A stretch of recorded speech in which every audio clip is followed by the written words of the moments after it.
జీవ గ్రంథమైనటువంటి బైబిల్ గ్రంథంలో నుంచి కొన్ని మాటలు మనం ధ్యానం చేద్దాం. ఇది వాక్య ధ్యానం కొరకు సామెతల గ్రంథము 6వ అధ్యాయము 6 నుంచి 11 వచనాలు ఒకసారి మనం చూద్దాం. సామెతల గ్రంథము 6వ అధ్యాయము 6 నుంచి 11 వచనాలు ఒకసారి మనం చూద్దాం. సోమరి చీమల యొద్దకు వెళ్ళుము, వాటి నడతలు కనిపెట్టి జ్ఞానమును తెచ్చుకొనుము. వాటికి న్యాయాధిపతి లేకున్నను, పై విచారణకర్త లేకున్నను, అధిపతి లేకున్నను,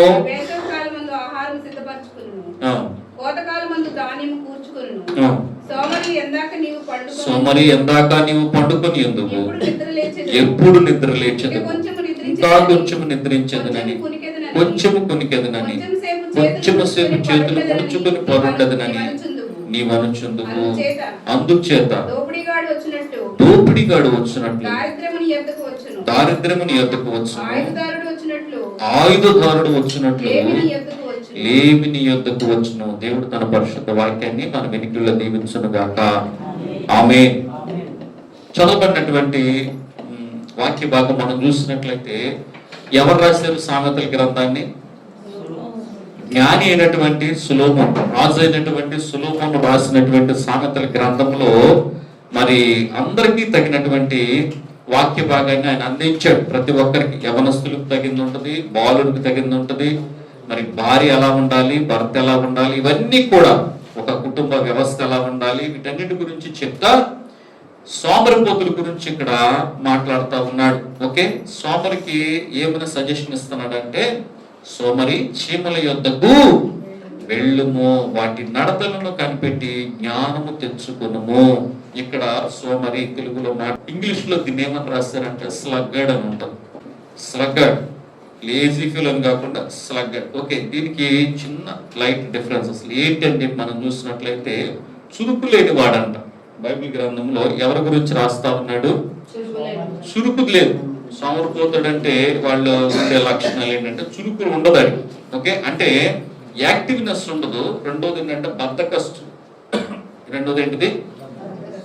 బద్ధకం. పని చేయాలంటే చేయడు, పని చేయడానికి ఆసక్తి లేనివాడు. మూడవదిగా అంటే ఈ 3 విషయాలు స్లగ్గడ్ అనే మాటకి అర్థం ఏంటంటే చురుకు లేనివాడు, బద్ధకస్తుడు, పని చేయడానికి ఆసక్తి లేనివాడు. ఇలాంటి వ్యక్తి గురించి ఏమని రాస్తా ఉన్నాడంటే, సోమరి ఎక్కడికి వెళ్ళాలి? చీమల యొద్దకు వెళ్ళుము. చీమలు ఏం చేస్తాయి? చీమల గురించినటువంటి కొంత డిస్క్రిప్షన్ అయితే మరి నేను చూస్తున్నప్పుడు వాటి గురించి ఇక్కడ ఏమని రాస్తా ఉన్నారంటే, జ్ఞానము తెచ్చుకును, దే ఆర్ వైజ్. ఎలాంటి అంటే చీమలు ఎలాంటివి? They are wise. జ్ఞానం, తెలివితేటలు వేరు, జ్ఞానం వేరు. ఓకే, జ్ఞానం అంటే ఏంటి? రాబోవున్నటువంటి సమస్యను, రాబోవున్నటువంటి ప్రళయాన్ని, రాబోవున్నటువంటి ఆపదను ముందుగానే గ్రహించి దాని నుంచి తప్పించుకునేవాడు జ్ఞాని. కొంతమంది మంచి తెలివితేటలు. ఒకసారి నేను ఎక్కడికి వెళ్ళాను, హైదరాబాద్. అదేదో హోటల్ అండి, చాలా పెద్ద హోటల్. దాంట్లో ఒక రోజు అద్దె వచ్చి 6,000 ఒక రూమ్కి వచ్చి. ఎవరినో కలవటకి వెళ్ళాను నేను మొత్తానికి. కారు వేసుకుని అక్కడికి వెళ్ళినప్పుడు పక్కన ఎదురుగానే ఐటీ హబ్ ఉంది. ఐటీ హబ్లో బయటకు వచ్చినటువంటి వాళ్ళు ఏం చేస్తున్నారంటే స్మోక్ చేస్తున్నారు, సిగరెట్ తాగుతున్నారు. స్మోక్ చేస్తా అంటే సిగరెట్ తాగుతూ ఉన్నారు. చదువుకున్న వాళ్ళు ఇనిషియేట్ చేసుకున్నారు, నెలలో ట్యాక్స్ ఉన్నాయి. చేసే పని ఏంటి అక్కడ? ఇప్పుడు వాళ్ళకి ఏముంది? తెలివితేటలేవా? తెలివితేట లేకపోతే అంత దాకా రారు. అంత చదువుకొని అంత ఉన్నతమైన స్థాయిలోనికి వాళ్ళు ఎదగరు. జీతాలు కూడా ఎలా ఉంటాయో తెలుసు వాళ్ళకి. ప్యాకేజీలు ఉంటాయి. సంవత్సరానికి వచ్చి 20 లక్షలు, 30 లక్షలు, ఒక నెలకు వచ్చి దగ్గరగా 2 లక్షలు సంపాదించే వాళ్ళు ఉంటారు. 2.5 లక్షలు, 3 లక్షలు. వాళ్ళకి తెలివి లెక్క చాలా భయంకరమైనటువంటి తెలివితేటలు ఉన్నాయి. కానీ వాళ్ళకి లేనిది ఏంటంటే జ్ఞానం లేదు. ఇది తాగితే ఏమైపోద్ది? క్యాన్సర్ వస్తుంది, లంగ్స్ క్యాన్సర్తో సస్తాం బాబు అన్నటువంటి ఆలోచన లేదు. కనుక ఇక్కడేమంటున్నాడంటే, చీమల ఎందుకు నువ్వు నేర్చుకోవాల్సింది ఏంటి? జ్ఞానాన్ని నేర్చుకోవాలి. చీమలని ఎలా ఉన్నాయంట? They are wise. ఎలా ఉన్నాయి? వైస్. ఎందుకని? వాటి నడతలు నీవు కనిపెట్టి జ్ఞానమును తెచ్చుకో. వాటి నడతలు, ఓకే, అవి ఎలా ఉన్నాయంటే వాటి నడతలు ఏ రకంగా ఉన్నాయి? వాటి నడతలు జ్ఞానాన్ని కలుగు చేసే విధంగా ఉన్నాయంట. ఓకే, తర్వాత రెండవదిగా మనం చూసినట్లయితే దే హ్యావ్ నో లీడర్, వాళ్ళకి ఏమి లేరు, న్యాయాధిపతి లేకున్నాను, పై విచారణకర్త లేకున్నాను, అధిపతి లేకున్నాను. మనుషులకి వీళ్ళందరూ కావాలి. న్యాయాధిపతి కావాలి. ఇద్దరు కొట్టుకుంటారు, ఎక్కడి దగ్గరికి వెళ్ళాలి, ఇద్దరు కొట్టుకుని ఎక్కడికి వెళ్తారు, పోలీస్ స్టేషన్కి వెళ్తారు, అక్కడ తగ్గు తీరదు. ఎక్కడికి వెళ్తారు, కోర్టుకి వెళ్తారు, అక్కడ తీరదు. మళ్ళీ దాని నుంచి జిల్లా కోర్టు నుంచి హైకోర్టు, హైకోర్టు తిరగకపోతే సుప్రీంకోర్టు, ఇవన్నీ కూడా ఉంటాయి. కారణం ఏంటంటే మనుషులకి కావాలి, కానీ చీమలకు అలాంటి ఏమీ అవసరం లేదు. ఓకే, ఎందుకంటే వాటి జ్ఞానం ఉంది. తర్వాత చూడండి, దే హ్యావ్ ఫ్యూచర్ ప్లాన్. ఏముందంట వాటికి, ఫ్యూచర్ ప్లాన్ అంటే ఏమి చేయాలో వాటికి తెలుసు. భవిష్యత్తు కొరకు ఏమి చేయాలో చీమలకు బాగా తెలుసు. గమనించండి, అవి ఏం చేస్తాయి, వాటి భవిష్యత్తు కొరకు ఏం చేస్తాయి అంటేనంట, చూడండి, అవి వేసవ కాలం ముందు ఆహారమును సిద్ధపరచుకుంటాయి, కోతకాలం ముందు ధాన్యమును కూర్చుకుంటాయి. హల్లెలూయా. చీమలు చేసే పని ఏంటంట, వేసవ కాలం ముందు ఏం చేస్తాయి, ఆహారాన్ని సిద్ధపరచుకుంటాయి. ఓకే, అంటే వేసవ కాలంలో రకరకాల ఫుడ్స్ దొరుకుతాయి కాబట్టి వాటిని ఆహారం సిద్ధపరచు. కోతకాలం ముందు ఏం చేస్తాయి, ధాన్యాన్ని లాక్కెళ్ళిపోతాయి. ఒక చీమ వచ్చి ఒక బియ్యం గింజను తీసుకెళ్ళగలదు తెలుసా, దానికంటే ఎన్నో రెట్లు బరువున్నటువంటి ఒక బియ్యపు గింజను మోసుకెళ్తాం. కారణం ఏంటంటే దాని ఫ్యూచర్ బాగోవాలంటే ఇది ముందుగానే కష్టపడాలి. హల్లెలూయా. కనుక కష్టపడటం, they are representative of hard working. Okay, అది దేనికి సింబల్ గా ఉన్నాయంటే హార్డ్ వర్కింగ్ సింబల్ గా ఉన్నాయి. చీమలు అనేవి కష్టపడతాయి. తర్వాత దే నో సీజన్. ఓకే, ఎప్పుడు దొరుకుతాయి, ఏమి దొరుకుతాయి, దొరికేటటువంటి సీజన్ తెలుసు వాటికి, దొరకనటువంటి సీజన్ కూడా చీమలకి తెలుసు. హల్లెలూయా. వాటికి జ్ఞానం ఉందండి ప్రియమిత్రులారా, గమనించాలి. యెహోవా దొరుకు కాలమునందే ఆయనను వెదకుడి. దేవుడు కూడా కొంతకాలం దొరుకుతాడు, తర్వాత మనం వెతికినా ఆయన దొరకడు.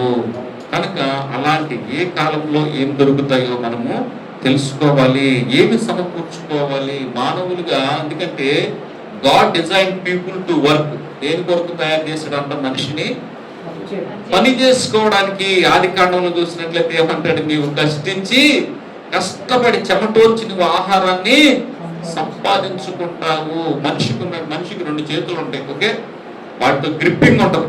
ఏ ఒక్క ఏళ్ళు లేకపోయినా కానీ గ్రిప్పింగ్ కుదిరిద్దా? పారబట్టుకోవాలంటే 4 ఏళ్ళతో అయిద్దా? అవదు.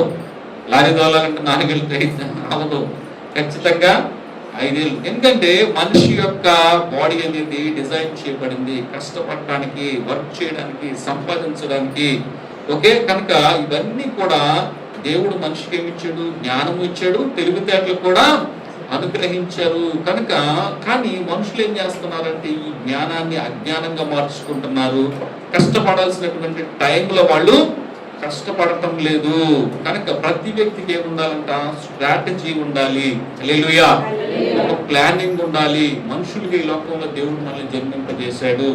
ఓకే, లోకంలో మనకు ఒక లైఫ్ ఇచ్చారంటే మనం ఏం చేయాలి, దాన్ని మంచిగా వినియోగించుకోవాలి. హల్లెలూయా. టైం అనేది చాలా ఇంపార్టెంట్. మనిషి జీవితంలో టైం అనేది ఒకసారి పోయిందంటే తిరిగి ఆ టైం అనేది మనకి తిరిగి రాదు. కనుక ఉన్నటువంటి సమయాన్ని ఏం చేయాలి, మనము సద్వినియోగం చేసుకోవాలి. అజ్ఞానుల వలె కాక దినములు చెడ్డవి కనుక సమయమును పోనీయక సద్వినియోగం చేసుకోవాలంటండి. హల్లెలూయా. అజ్ఞానుల వలె కాక జ్ఞానుల వలె మనము జీవించాలి. కనుక సమయాన్ని మనం సేవ్ చేసుకోవాలి, హార్డ్ వర్క్ చేసుకోవాలి చీమల వలె. ఇంకోటి ఏంటంట, ఫ్యూచర్ ప్లాన్ అనేది మనకు ఉండాలి. హల్లెలూయా. కనుక చూడండి, వాటికి అవైలబిలిటీ తెలుసు, వాటికి ఒక స్ట్రాటజీ ఉంది, వాటికి ఒక ప్లానింగ్ ఉంది. కనుక మనం ఏం చేయాలి, మనం చేయాల్సినటువంటి పని ఏంటంటే చూడండి 9వ వచనంలో మనం సోమరి ఎందాక నీవు పండుకొని ఉండువు, ఎప్పుడు నిద్ర లేచదువు. ఓకే, ఇంకా కొంచెం నిద్రించదనని, ఇంకా కొంచెం కునికెదనని, కొంచెం సేపు చేతులు ముడుచుకుని పరుండదనని నీవనుచుందువు. చూడండి, లైఫ్ స్టైల్ మారిపోయిందండి. ఒకప్పుడు నా చిన్నప్పుడు నేను చెప్తున్నా కదా, స్కూల్ నుంచి 4 గంటలకు వస్తే 6 గంటల వరకు ఆడుకునేవాడిని. నేను దొరికేవాడిని కదా, ఎవరికి తెలుసా? స్కూల్ నుంచి రావటం, ఆటలకు వెళ్ళిపోయేవాడిని, భయంకరంగా ఆడుకునేవాడిని, చెమట పోసేది. ఓకే, గమనించాలి. రోగం రూపం అనేది నాకు చిన్నప్పుడు తెలియదు. నేను ఈ గ్లాసులు ఎప్పటి నుంచి వాడుతున్నాను తెలుసా? నేను కరెక్ట్గా సంవత్సరంన్నర అవుతుందేమో, అంతే. సంవత్సరంన్నర అంతే. అంటే దగ్గరగా 40 సంవత్సరాల పాటు నేను గ్లాసెస్ అనేవి వాడలా. హల్లెలూయా. ఇప్పుడు దాదాపు అందరికి ఎందుకు వస్తున్నాయి తెలుసా ఈ కళ్ళద్దాలు అనేవి? బ్లూరేస్, ఈ ఫోన్. టైం ఉంటే చాలు దీంతో మన సమయాన్ని పాడు చేసుకుంటాం. దేవుడు మనకి ఇచ్చినటువంటి చక్కటి కంటి చూపు ఏమైపోతుందంటే ఆ రెటినా అనేది ఈ బ్లూరేస్ అనేది దాన్ని నాశనం చేస్తుంది. కంట్లో ఉండేటటువంటి తేమ ఉంటుంది, ప్రతి మనిషికి తేమ ఉంటుంది కంట్లో. ఓకే, ఈ బ్లూరేస్ ఏం చేస్తుందంటే దాన్ని డ్రై చేసేస్తుంది. ఎప్పుడైతే డ్రై అవుతుందో కంట్లో ఉన్న రెటినా దెబ్బతింటుంది. ఎప్పుడైతే రెటినా దెబ్బతిందో మనకి ఒకటిగా కనబడాల్సినటువంటి వ్యక్తి డబుల్గా కనబడతారు. బ్లర్ విజన్ అంటారు. మస్కయ్య సూప్ కనపడతారు చూడండి. ముసలోళ్ళు, నా చిన్నప్పుడు ముసలోళ్ళు అనేవాళ్ళు అన్నమాట. ఈ రోజుల్లో చాలా మంది గల కారణం ఏంటంటే సెల్ ఫోన్లు మనుషుల్ని చెడగొడుతున్నాయి. మారుతున్నటువంటి జీవన విధానం మనిషిని నాశనం చేస్తుంది. గమనించాలి. ఎందుకు ఈ రకంగా మనుషులు మారిపోతున్నారు, ఎందుకు ఈ రకంగా ఇంకోసేపు పడుకుంటా అని ఎందుకు అనుకుంటున్నారంటే అర్ధరాత్రి 1 గంట దాకా, ఒక్కొక్కళ్ళు 12 దాకా, 12:30 దాకా టైం ఎలా చూస్తున్నారో తెలుసా? ఎలా స్పెండ్ చేస్తున్నారో తెలుసా? జాలు జీవితానికి 2 చుక్కలు అన్నట్టు జీవితానికి జాలు. ఓకే, మనిషి జీవితం ఎంత టైం అయిందనేది మనకు అర్థం కావట్లేదు. రీల్స్, లేదంటే ఫేస్బుక్, లేదంటే ఇన్స్టాగ్రామ్, లేదంటే ట్విట్టర్ లేదండి, టెక్స్ అయిపోయింది. ఓకే, రకరకాలుగా టైం అనేది ఏంటంటే కిల్ చేసుకుంటున్నాం. దేవుడు ఇచ్చేటటువంటి మంచి సమయాన్ని మనము పాడు చేసుకుంటున్నాము. దేవుడిచ్చే ఆరోగ్యాన్ని మనము పాడు చేసుకుంటున్నాము. కనుక లేటుగా పడుకుంటారు అనుకోండి, పొద్దున్న లేపితే ఏమంటారు తెలుసా? ఒక 10 నిమిషాలకి గమనించారు, ఒక 10 నిమిషాలకి లేపాలంట. మళ్ళీ 10 నిమిషాలకి లేపితే ఇంకొక పావు గంట తర్వాత లేపితే ఇట్లాగా టైం అనేది డ్రాగ్ అయిపోతా ఉంటుంది. స్లగ్గర్డ్ అంటే ఏంటి? సోమరోడు చేసే పని ఏంటంటే టైంని ప్రోకాస్టినేషన్ చేస్తాడు. చేయాల్సిన పనిని వాయిదా వేస్తూ ఉంటాడు అన్నమాట. లేవాల్సిన టైంలో వీడు లెగవడు. 6ంటికి లెగాల్సిన వాడు ఎప్పుడు లెగుతాడు తెలుసా? 8. స్కూల్ టైం అయిపోద్ది, స్కూల్కి వెళ్ళరు, చదువు వస్తుందా? రాదు. ఎక్కడ జరుగుతుంది తప్పంతా? ఎక్కడ జరుగుతుంది? చేయాల్సినటువంటి పని ఆన్ టైంలో మనము చేయడం లేదు. చీమలు ఏం చేస్తున్నాయో తెలుసా? వాటికి వేసవకాలం తెలుసు, వాటికి శీతాకాలం తెలుసు, వాటికి కోతకాలం తెలుసు. వర్షాలు వచ్చినాయి అంటే వాటికి తిండి దొరకదు, ఆ విషయం కూడా వాటికి తెలుసు. సీజన్స్ గ్రహించి అవి ఏం చేస్తాయి అంటే ముందుగానే ఆహారాన్ని స్టోర్ చేసుకుంటే కష్టపడవలసిన టైంలో కష్టపడతారు. ఓకే, తినవలసిన టైంలో అవి తింటాయి. మనోళ్ళు ఏం చేస్తారు తెలుసా? కష్టపడాల్సిన టైంలో కాళ్ళ మీద కాలేసుకొని శుభ్రంగా టైం వేస్ట్ చేసేస్తారు. ఓకే, తర్వాత ఏమవుతుంది? వయసు మీద పడతా ఉంటది, చేతిలో డబ్బులు ఉండవు. ఏం చేస్తారు? కష్టపడాలన్నా ఓపిక ఉండదు. ఎక్కడ వరకు దొరుకుద్దా, లేదంటే ఎక్కడ దొంగతనాలు చేద్దామా, ఈ వ్యక్తికి పోదామా? గమనించండి, లైఫ్ స్టైల్ అనేది దేనికి మారిపోతుంది, ఎందుకు మారిపోతుంది గమనించండి. ఎందుకు దొంగలైపోతున్నారు జనాలు? ఎందుకు అత్యాశ పరులు అయిపోతున్నారు? డబ్బులు ఎవరైనా కానీ సంపాదించాలి. ఎందుకంటే ఇక సంపాదించే ఓపిక, బలం, ఆరోగ్యం ఉండవు. అప్పుడు ఏంటంటే ఈజీగా ఎలా డబ్బులు సంపాదించాలని చెప్పి ఆలోచన చేస్తూ ఉంటారు. కనుక కారణం ఏంటంటే కష్టపడాల్సినటువంటి టైంలో కష్టపడరు, సంపాదించాల్సిన టైంలో సంపాదించరు, చదువుకోవాల్సిన టైంలో చదువుకోరు. తర్వాత ఏదేదో ఆలోచనలు చేస్తారు. డాక్టర్లు, లాయర్లు అయిపోవాలంటే ఎట్ట అవుతుంది ఏమంటే? కనుక చదవాలి. తర్వాత వర్క్ చేసే టైంలో చెయ్యాలి. ఎందుకంటే సీజన్స్ మనం గ్రహించాలి. ఇది ఫిజికల్గా నేను చెప్పింది. ఇప్పుడు ఆత్మీయంగా మనం ఆలోచన చేసినట్లయితే మనం ఏం చేస్తున్నాం? మార్నింగ్ లేసి ప్రేయర్ చేయగలుగుతున్నామా? విజ్ఞాపన చేయగలుగుతున్నామా? స్తుతి ఆరాధన చేయగలుగుతున్నామా? గమనించండి, మీరు లేటుగా పడుకుంటే పొద్దున్న లేగడం అనేది అసాధ్యం. అది అయ్యే పని కాదు. అవునా కదా? మీకు విషయం గ్రహించండి. మీరు లేటుగా పడుకున్నారనుకోండి, మీ బాడీ ఎలా డిజైన్ చేశారంటే దేవుడు, అది 7 గంటల టైం తీసేసుకుంటుంది నిద్ర. మీరు 1 గంటకు పడుకుంటే 8 దగ్గర మెలకు రాదు. ఎందుకంటే 8 అవర్స్ స్లీప్ దానికి అవసరం. 7 అవర్స్ అన్నా స్లీప్ అవసరం. మీరు ఆ టైం ఇవ్వలేదు అనుకోండి, ఏమవుతుంది? రెండో రోజు మీ పని మీరు చేయలేము. బద్ధకం వచ్చేస్తుంది. ఏ పని కూడా మనము చేయలేము. ఎందుకు ఈ మాటలు చెప్తున్నానంటే, నేను ఆలోచన చేశాను, దీని గురించి బాగా ఆలోచన చేశాను. దేవుని వాక్యం అనేది ఎంత పర్టికులర్గా ఉందంటే, మనిషి జీవిత విధానాన్ని ఏ రకంగా వెళ్ళాలనేది చీమల నుంచి మనం నేర్చుకోవాలి. హల్లెలూయా. చేయాల్సిన పని ఏ టైంలో చేయాలంట? ఆన్ టైంలో చేయాలి. Okay, season. ఇక్కడ చూసినట్లయితే చీమలు ఎప్పుడు సంపాదిస్తే, వేసవి కాలం ముందు ఆహారం సిద్ధపరచుకుంటే అంట, కోతకాలం ముందు ధాన్యం సిద్ధపరచుకుంటే, స్టోర్ చేసేసుకుంటే కనుక వాటికి ఇంకెలాంటి ఇబ్బంది ఉండదు. కానీ మనుషుల జీవితాల్లో మనుషులు చేయాల్సిన పని ఏంటి?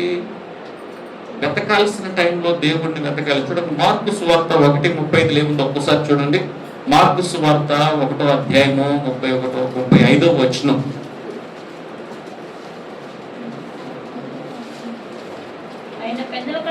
ఆయన పెందల కడనే లేచి ఇంకను చాలా చీకటి ఉండగానే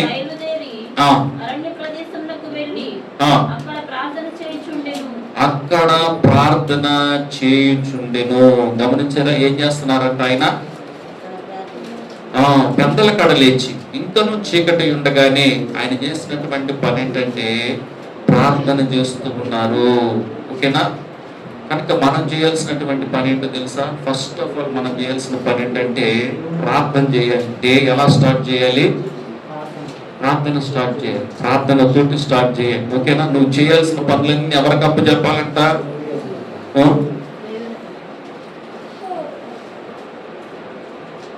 చూడండి, ఇదే సామెతల గ్రంథం 3వ అధ్యాయం 6వ వచనం.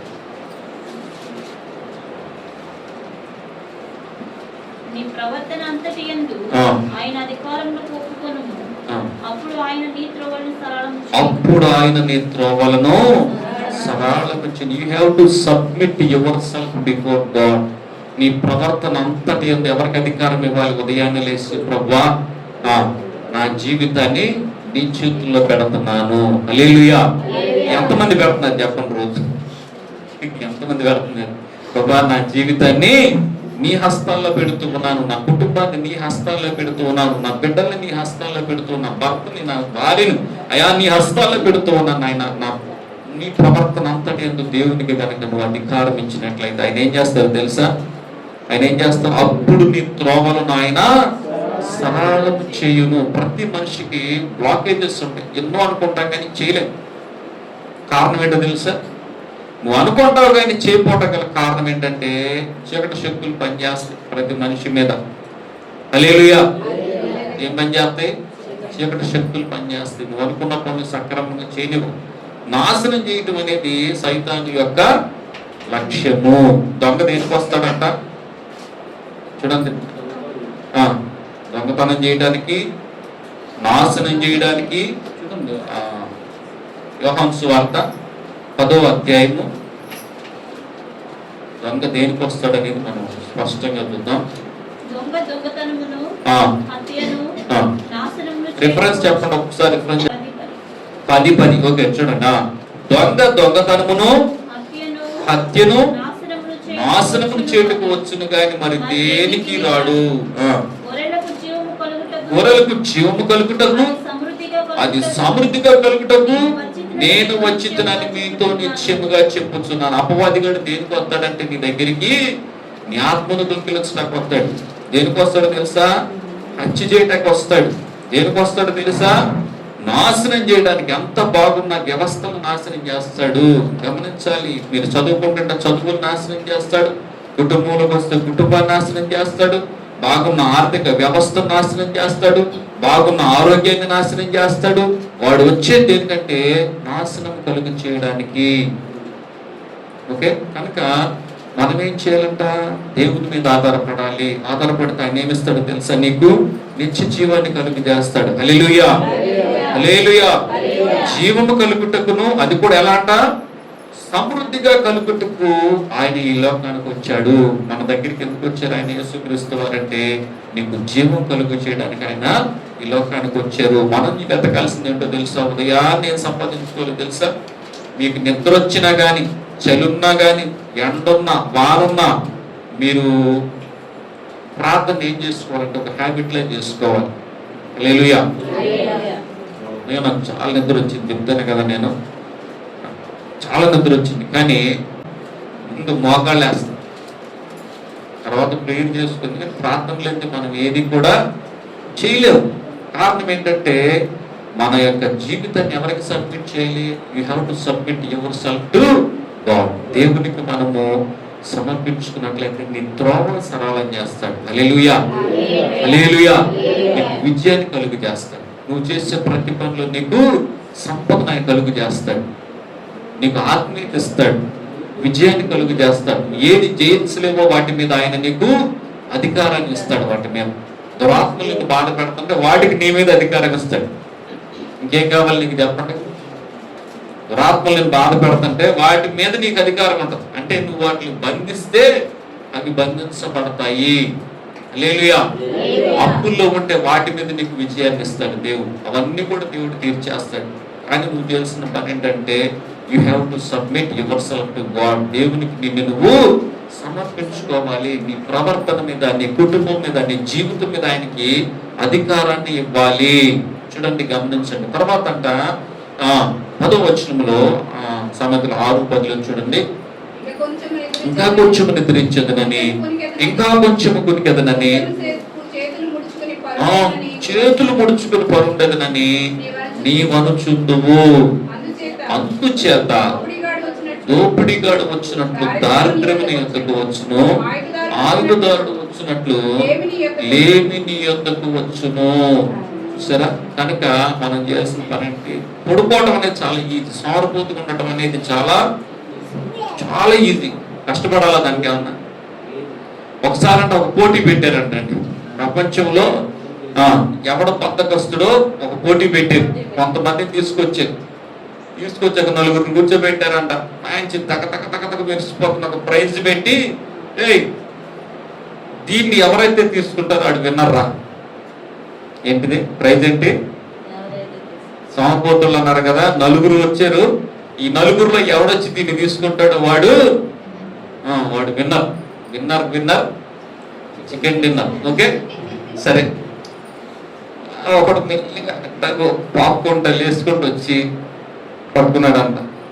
ఆమె ఒకడంతే కూర్చున్నాడంటది. రాలేదు ఏంటంటే ఎవడని తీసుకొచ్చి ఇక్కడ పెట్టండి రా అన్నాడంట. బహుమానం ఎవడని తీసుకొచ్చి పెట్టండి రా, తీసుకుంటాను, అక్కడ రాకి ఏం పోయేది అన్నాడంట.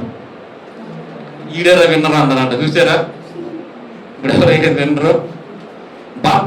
బద్ధకం కారణం ఏంటంటే మనుషుల్లో ఇంకొంచెం డ్రాగింగ్, ప్రోకాస్టినేషన్. ఏ రోజు చేయాల్సిన పని ఆ రోజు చెయ్యం. ప్రోకాస్టినేషన్ అంటే తర్వాత చేద్దాంలే, చూద్దాంలే. 10 మంది కన్యకలు ఎక్కడ తప్పిపోయారు తెలుసా? చేసిన పని 10 మంది కన్యకలే. ఫస్ట్ ఆఫ్ ఆల్ ఓకే, 10 మంది కన్యకలే. 10 మంది దగ్గర దివిటీలు ఉన్నాయి. గమనించాలి, 10 మంది దగ్గర దివిటీలు ఉన్నాయి. 10 మంది ఎలుగుతూ ఉన్నాయి. అది కూడా సేమ్. మరి ఎక్కడ తప్పిపోయింది? నూనె కొనుక్కోవచ్చులే, పెళ్లి కుమారుడు వస్తాడుగా అప్పుడు చూడవచ్చులే, ఈలోపు రానే వచ్చాడు, ఉన్న వాళ్ళని తీసుకుని వెళ్ళిపోయాడు, వీళ్ళు మాత్రం మిగిలిపోయారు, విడపబడ్డారు. గమనించాలి, ఏ స్థితిలో మనం ఉన్నాం? ఆత్మీయ స్థితిలో కుడికవాడిగా ఉన్నామా, మంతకుడిగా ఉన్నామా, నిద్రపోతుడిగా ఉన్నామా? ఏ రకంగా ఉన్నాం? కొందరు అంట మత్తు వలనను, తిండి వలనను, ఐహిక విచారముల వలనను హృదయం అనేది మందమైపోద్ది. గమనించాలి. కనుక ఏ స్టేజ్లో మనం ఉన్నాం? ఇంకాసేపు పడుకుందాం, ఇంకాసేపు కొనుక్కుందాం, ఇంకాసేపు నిద్రపోదాం. ఎలాంటి స్థితి మనకున్నది? ఆత్మీయ స్థితి. ఒకసారి అంట ఒక ఆయన 100 రూపాయల మాట నమ్ముతున్నాడు.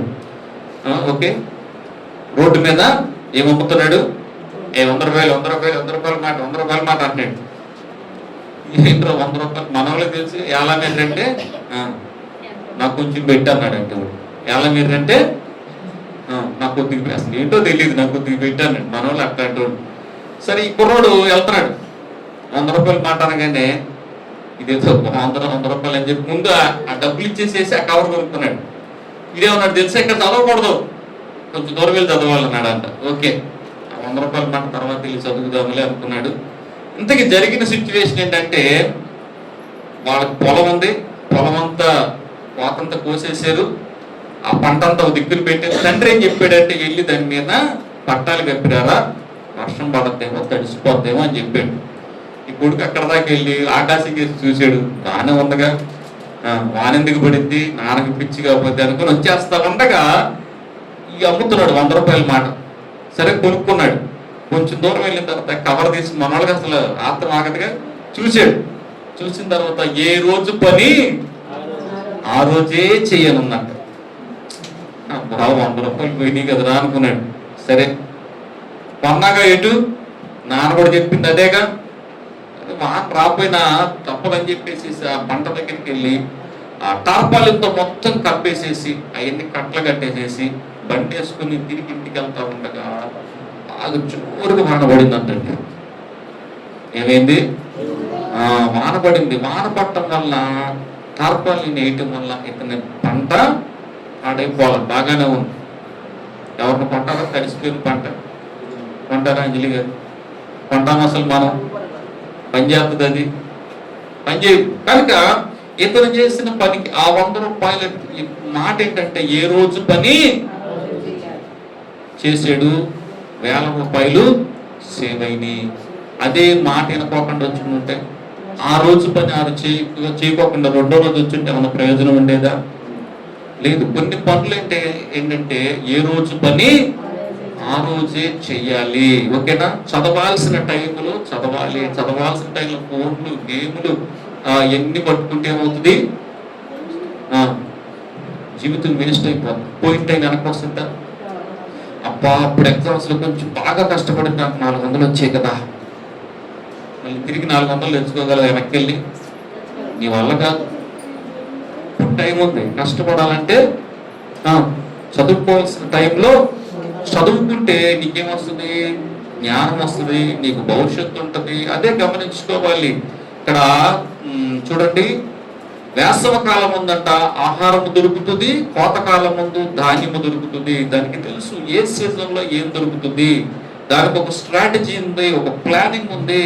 సంపాదించుకుంటే ఇప్పుడు సంపాదించుకుంటే తర్వాత ఒక సీజన్ రాబోతుంది, వర్షాకాలం వస్తుంది. ఆ టైంలో వానలు కొట్టుకెళ్ళిపోతాం కాబట్టి మనం సంపాదించలేం. కాబట్టి ఇప్పుడే ఆ పని చేయాలి. కనుక మన జీవితాల్లో గమనించండి, కొన్ని సీజన్స్ అనేవి రాబోతా ఉన్నాయి. ఆ సీజన్స్ లో నువ్వు ఏం చేసినా కానీ ఎలాంటి ఫలితం ఉండదు. దేవుడు నీకు ఇచ్చినటువంటి కడబరి వర్షాకాలం ఇదే. హల్లెలూయా. ఈ వర్షాకాలంలోనే నువ్వు సంపాదించుకోవాలి. నీ రక్షణకు, నీ ఆత్మకు రక్షణ సంపాదించుకోవాలి. నీ జీవితానికి యేసయ్యను సంపాదించుకోవాలి. నీ ఆత్మీయ జీవితాన్ని కొరకు నువ్వు కష్టపడాలి. గమనించండి ప్రియమైన బిడ్డ, ఒక సీజన్ రాబోతా ఉంది. ఆ టైంలోనంట నువ్వు సువార్త కొరకు వెళ్ళినా కానీ సువార్త నీకు దొరకనటువంటి సీజన్ రాబోతా ఉంది. ఈ సువార్త మూయబడున్, ఈ సువార్త మూయబడున్, వాక్యమే కరువగును, వాక్యమే కరువగును. ఆ టైం రానే వస్తుంది. దానికి అడుగు జాడల బ్లూ ప్రింట్స్ అని మనకు కనిపిస్తూనే ఉన్నాయి. గమనించండి, యుద్ధాల గురించి మనం వింటా ఉన్నాం, యుద్ధ సమాచారాల గురించి వింటా ఉన్నాం. దయచేసి అందరూ కూడా కళ్ళు మూసుకోండి. విన్న వాక్యాన్ని బట్టి కొన్ని నిమిషాల పాటు మనం ధ్యానం చేద్దాం. ఆ భయంకరమైన రోజులు రాబోతా ఉన్నాయి. సోమరిపోతుగా ఉన్నారా? కొందరు మత్తు వలనను, కొందరు తిండి వలనను, కొందరు ఐహిక విచారముల వలనను మందమైపోతున్నారంట. ప్రియదేవుని బిడ్డలారా, మందమైపోయే స్థితిలో ఉన్నావా? దేవుడు